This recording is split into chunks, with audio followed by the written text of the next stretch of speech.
And I'd now like to introduce you to Jonathan Prendergast, one of the directors from our industry partner, Komo Energy, who will talk about the role they will play in the rollout of our technical projects over the next 10 months. Jonathan, over to you.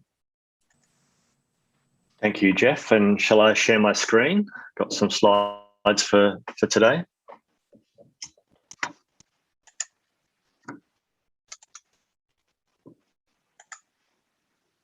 Hope everyone can see that okay. Thank you, Minister D'Ambrosio, for your speech, and Councillor McAllister. I'd certainly like to double down on what they say. Great congratulations to Jeff, the Healesville core team, and the other community energy groups for this significant grant funding, and congratulations for the launch of the Community Power Hub today. As Jeff said, Komo Energy, we have a passion for projects. We love to see this great community energy result, seeing solar panels on roofs, solar panels in the field, battery storage, heat pumps, EV charging and everything. So this presentation today will just be a bit of a taste of what is possible in terms of projects that can be developed over the next 12 months, and also commenced in preparation for that pipeline that can follow on after the 12 months as well. So I'll talk a little bit about Komo Energy at the start, and also the community energy evolution over time, some discussion on bulk buys, community scale battery storage, solar car park shading, and also how our partnership model works. In terms of Komo Energy, here are our primary projects that we're working on at the moment. Mid-scale solar farms in Grong and Goulburn both have New South Wales government grant funding. A solar and battery microgrid in Yarra, which has a $1 million federal grant fund, and also the Gloucester Community Solar Farm, which has a New South Wales government grant fund as well. In terms of these projects being realised, as you can imagine, they take a lot of work. We see them in two stages to get to the delivery phase, and after that is operations. The first of those two stages is pre-feasibility, where you identify suitable sites and projects, start to do a high-level assessment of the network and approvals, and also the resource. Go through a gating decision, and if everything looks viable, you move into feasibility development stage. So securing the land, grid connection, planning approval, commercialisation in terms of, are you going to supply into the grid, or will you finance it via a PPA and other means? And a big one is procurement, bringing in the right contractor and O&M partners to deliver and operate the project. So that's Komo Energy, a bit about the evolution of community energy. In Denmark, community energy was responsible for one of the first modern wind turbine developments in the world. So it was a group in the community very familiar in farming with wind energy, that knew of these new technology being developed of modern style wind turbines, and they got together to develop and construct one of the first modern wind turbines in Denmark and in the world. Just shows what local community groups and passionate people can achieve. In Australia, a very famous project is the Hepburn wind project in Victoria, obviously. They got together and found a site and developed a 2-turbine wind project, and invested that and financed that as a community, and still own it and operate it today. In Sydney, the Clear Sky Solar Group were inspired by these other projects and saw an opportunity to help support rooftop solar for commercial buildings. So they partnered with a commercial solar company who offers their clients either for their clients to pay for the rooftop solar for their business upfront, or financed, or community financed. And occasionally they choose community financed. And when this happens, Clear Sky Solar get the call and go to their investors and say, hey, we've got a new project, $60,000, who'd like to invest in and finance this commercial rooftop solar project. And they financed dozens of projects like this over time, which has been quite amazing. Similarly, Repower Shoalhaven on the south coast of New South Wales have financed several commercial rooftop solar systems. Here's one at the Shoalhaven Heads Bowling Club, their first major project. An important consideration here is Clear Sky Solar, Hepburn Wind and Repower Shoalhaven all pursued these projects when they weren't mainstream commercial projects at the time. Since then, wind development investment has really come on strong started in South Australia, now in Victoria, and also now New South Wales and Queensland. And same for commercial rooftop solar. It's now very mainstream to have financed commercial rooftop solar, with the big guys like Origin and many other companies financing commercial rooftop solar. So what these community groups did was really unlock new business models ahead of their time and really stimulated that market. So what are the ingredients of community energy projects and why do they exist? One is that patient development. Certainly spending all that time with Shoalhaven Heads Bowling Club or on the Hepburn Wind site, that can take 1, 2, 3 years to work through that development and realise the project. If that was a commercial business, it may run out of interest or money pursuing such slow projects. So the patience that community energy groups and determination is certainly something that can unlock opportunities that the normal market can't. Community energy projects also add value to a project. For the Shoalhaven Bowling Club, for example, many of the investors in that solar system go to that bowling club for dinner or entertainment or whatever else, and have that increased connection with the bowling club. And same for the bakeries and other businesses that have opted for community finance. It adds value to the project. Pingala, Young Henry's is another one where people feel a stronger connection with those businesses because of the solar arrangement. Community energy groups can be very good in supporting innovation, like that Danish wind farm example. In terms of unlocking barriers, certainly rooftop solar is viable, but for those businesses, they didn't necessarily have the cash up front to pay for it, so that community solar unlocked that barrier. And also local knowledge. It's okay for mega wind and solar projects to happen around the state. Smaller projects need more local knowledge. Who is the landholder? Where are the best sites? What are the best opportunities for our community, and so on?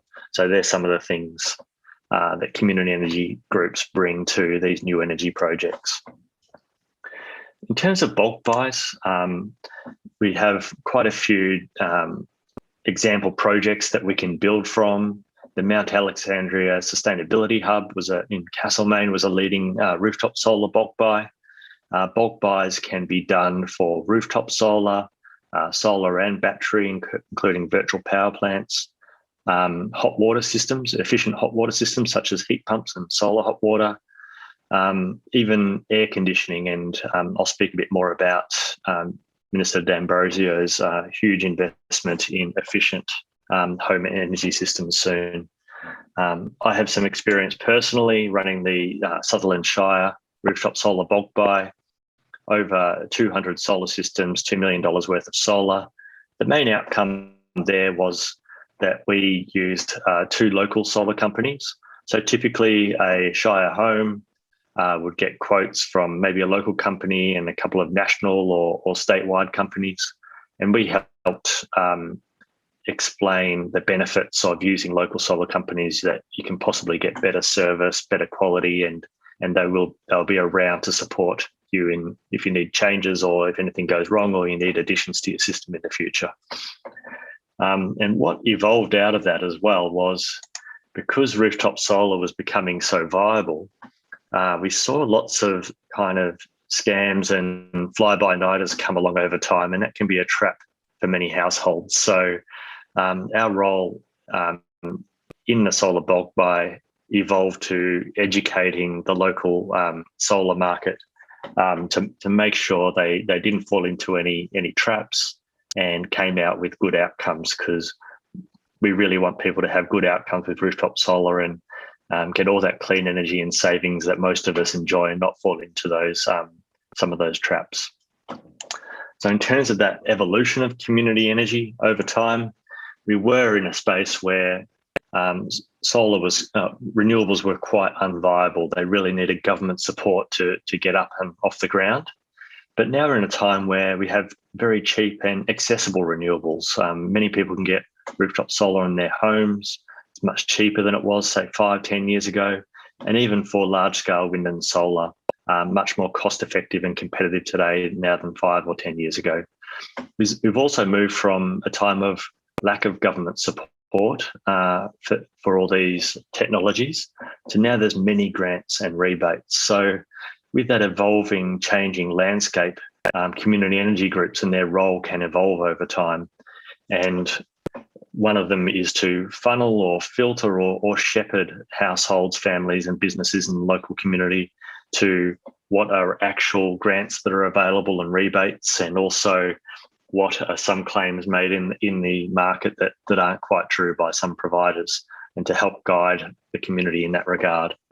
So in terms of bulk buys, so at this stage, the Hub and the other community energy groups are still devising exactly what opportunities to pursue the most and how best to. But on community bulk buys, the way we see it is the role of the community energy group can be to help provide advice. This can be done through Facebook pages, Facebook groups, websites, verbal events and other means. They can help create standing offers like the Mount Alexandria Sustainability Hub, the Sunny Shire bulk buy that we did, and other examples. And for some technologies, the actual bulk buy part can be beneficial, where a purchase of 10 or 20 batteries, for example, can bring down costs compared to each community member buying their battery and solar system separately. To be devised, to be decided over time. So the bulk buy can create more volume to bring down costs. This is particularly pertinent in more remote locations where there aren't as many local wholesalers with low wholesaling costs. Certainly, the bulk buy can provide confidence. A lot of people in the community have possibly tried to get solar and/or storage in the past and found that the market is very tricky to navigate. So a bulk buy can provide confidence that this offer is a good idea and so on. And a really interesting opportunity is the transaction costs. So if each household typically gets 3, 5, 7 quotes and pays for leads from lead generation sites and so on, community energy groups can reduce these transaction costs by creating standard pricing and rebuilding that trust between local providers and households. And this can be a way of helping fund the bulk buy, where transaction cost fees applied per system to create a more sustainable ongoing business model for the community energy groups. Not much time for questions today, so I'll keep going. In terms of community scale solar and storage, this is what Komo Energy works on the most. And there are several projects happening around Australia. These aren't all of them, but the Goulburn Community Solar Farm, Haystack Solar Garden in Grong and Gloucester Solar Farm are 3 that we're working on. Solar Share in Canberra is a 1 megawatt solar farm, about a $2 million project that is now operational as of January this year. And the Shoalhaven Community Solar Farm has a PPA with City of Sydney and is under construction at the moment. And I believe Hepburn Wind are investigating installation of solar on the site as well. There are great opportunities of building independent and resilience in local communities and support regional development and jobs. In terms of community scale solar, this is me chatting with one of the neighbours of the Grong project, and on the actual site of the project when we're doing geotech testing. And secondly, this is a tweet from the Sunrise project about the community energy for Goulburn project, and they've raised $1.9 million of community funding to fund their solar and battery project. Just because these projects are smaller, so typically solar projects are 50 megawatts, 200 megawatts in the large scale sector. these projects tend to be, say, 1 or 2 megawatts. Because they're smaller, they're not necessarily at a disadvantage. Larger scale generators such as coal, gas and hydro are scheduled generators. Wind and solar are called semi-scheduled, in that the operator can't get them to generate more energy but can get them to generate less. Then there's non-scheduled, and these projects sit in this under 5 megawatt zone, so no need for exemptions, no need for registration, and can generate and export when it chooses. So whilst these 1 to 2 megawatt projects cost a little bit more per megawatt, they do have competitive advantages over the large scale sector. So some of the challenges are that the development costs and time take a little bit, lack economy of scale and take just as much time as a bigger project at times. The construction cost rate is a bit higher, and other fixed costs such as grid connection costs can be disproportionately higher for smaller projects than larger projects. But to overcome those challenges, there are plenty of opportunities to make these more viable. We can achieve economy of scale through numerous projects. So several 1 megawatt projects are being developed in a region or state. That cost of construction comes down. As we get more experience, the development time is reducing with each project, and as more projects are realised, that development risk comes down. Replication of the design and procurement contracts. They don't have to all be different designs. They can be built in 500 kilowatt or 1 megawatt standardized units and copied the engineering and construction processes each time, along with tender documents and contracts and so on. Tapping into competitive advantages that I mentioned before, that it really is under less restrictions than the large scale sector. And very interested in how we can reduce margins through direct contracting with regional firms like civils and piling contractors and so on. And also these local mid-scale community solar and storage projects provide network benefits, that they don't rely on transmission and distribution lines to bring energy so far. So some of those benefits can be realised by the project that makes them even more viable. In terms of the technology, this image here is a picture of a transformer, solar inverter, battery DC coupler, and switchgear, all pre-wired and installed on site as a unit. So almost plug and play. So these sorts of technologies can make these projects much more risk-free and lower cost. And that means that all the high voltage works can be done separately and plug and play, and the solar works, the piling works can be done by local regional contractors. So the complexity is sort of kept in a unit and prefabricated.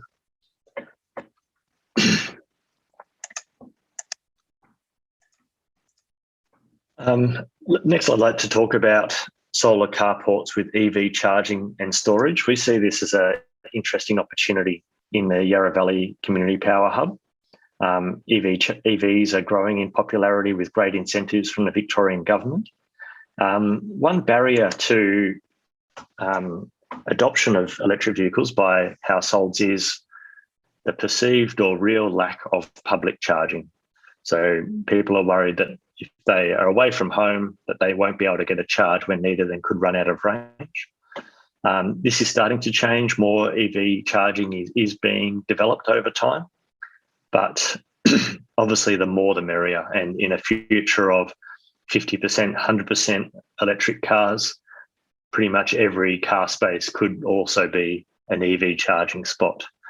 An opportunity for community energy groups and for the Power Hub could be to investigate coupling EV charging, public EV charging with solar carports for a few reasons.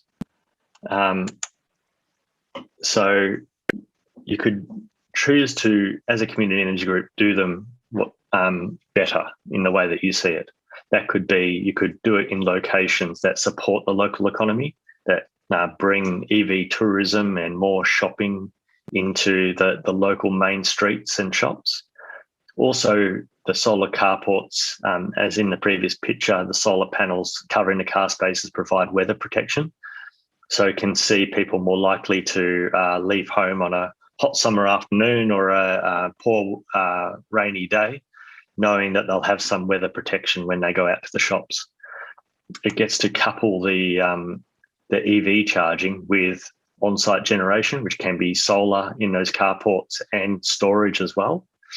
And that means when EVs are becoming more popular, they don't start to create challenges for the grid to meet that demand by having that sort of local power supply. And also another opportunity is around resilience. So making sure these EV chargers are resilient, that they're treated as critical infrastructure, not something that might be out of service at times due to various issues, but they're treated to be reliable, ongoing critical infrastructure, just like a petrol station or whatever else. And also with the on-site generation and storage, there could be the ability to have them operate even if there's a grid blackout. And we heard of the bushfires 2 years ago where people struggled to get petrol. There were lines at petrol stations and petrol stations ran out of fuel or they ran out of electricity to pump the fuel. So this is certainly front of mind after the local storms in Healesville and Dandenong's area. So what would be the role of the community energy groups in EV charging? Provide local residents confidence that the charging is available and attract EV tourism, push for local resilience and better objectives for EV charging, and could even get involved in identifying potential sites and liaising with the landlord or the host there, and even funding and investing in and owning these EV charging stations. So all these projects seem challenging and they certainly do have their complexities. So I'd just like to discuss how Komo Energy play this role in our various projects and can support the community power hub in developing these complex projects. So we've developed a community development model, which I'll go into now. Firstly, projects tend to be set up as special purpose vehicles, whether it's a wind farm or a solar farm or a hydro project. And in this way, they sign all contracts directly. So it's not Healesville Core or one of the other community energy groups signing up a lease and so on. They create a company that holds the asset and signs these agreements. And this is done for several commercial reasons. And an example is the Silverton Wind Farm, developed by Hepburn in 2007. They sold the project to AGL, Unbuilt, in 2012, who sat on it for a few years, and then financed the project in 2017, and now it's operational, all as a special purpose vehicle. And the benefit of that SPV is Hepburn could sell it to AGL even though it was unbuilt, and all of those contracts, the lease, the planning approval, grid connection, construction, go with the special purpose vehicle when it's sold. And that's similar in community scale projects. Early development stage, set it up as a special purpose vehicle and work through sort of property and DA and grid connection challenges. And then in the late development stage, we add in possibly a loan and equity investment to lead towards construction. The way this works for us on the Goulburn and other Gloucester and other projects is the community does early development. We set up the special purpose vehicle, it's transferred for us, and we invest our time and also cash money into the project to working through all the engineering, planning and procurement, so lining up a contractor. And then the community energy group in parallel markets the project and sets up the community investment vehicle and raises the money. And once it's ready for investment, they buy it back and they own the project from then on. And Komo Energy also provides construction management and asset management services should they choose. And the reason we do this is we feel that project development stage is quite risky, this stage here. So it's okay for community energy groups to initiate projects and maybe spend some money on early investigations and negating decision. The role of community, the approach there is for the industry partner or the community to lead. But in this development stage, it's costs of $100,000, $200,000, and we need expertise from industry partners to oversee that stage.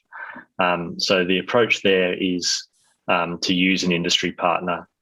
In this project development stage, we seed cash fund the project and help with design and manage the design and procurement.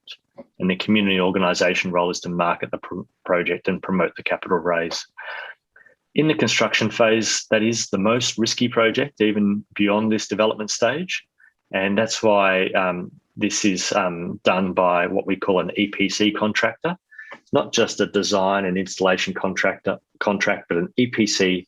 They take on all the cost and time risk. So they oversee the construction of the project to the fixed price and to the fixed time. And they're generally large balance sheet companies that can manage that risk. And after that, it's back to the community energy group to manage the project in operations with a lesser role of industry partners at that time.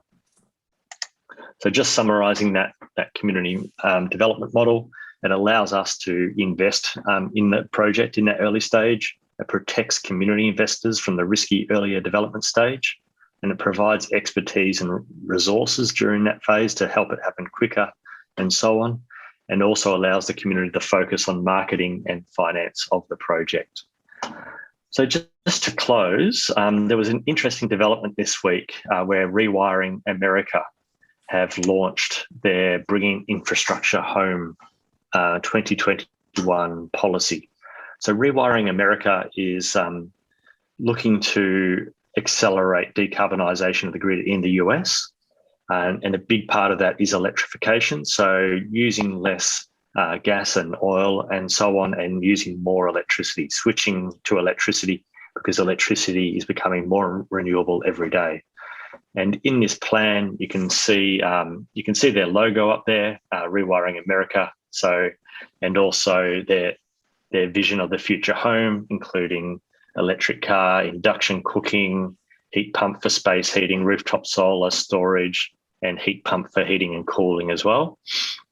So their Bringing Infrastructure Home was launched this week, and that they find that what they call furnaces, so gas space heaters, water heaters and stoves account for 95% of residential building emissions, but they're only replaced every 10 to 25 years. So it's important to get on top of this now so we don't see the wrong things being installed today that we're still dealing with in 10 or 25 years. What they also found is this initiative can create 462,000 installation jobs around America, plus another 800,000 indirect and induced jobs, all while saving each home on average $377 per annum.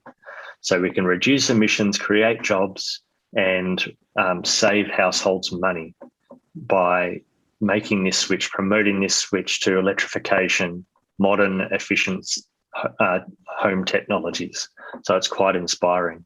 And as the Minister D'Ambrosio said before, there's huge investment by the Victorian State Government in this, 800 million of which is for exactly this sort of thing, heating and air conditioning for lower socioeconomic homes, and other initiatives that are in this line. So I think it's really set up well for the Community Power Hub and the launch today. So the government programs are there. It's just a matter of identifying them and bringing them into the Yarra Valley and surrounds to ensure some of that money is coming into your local communities.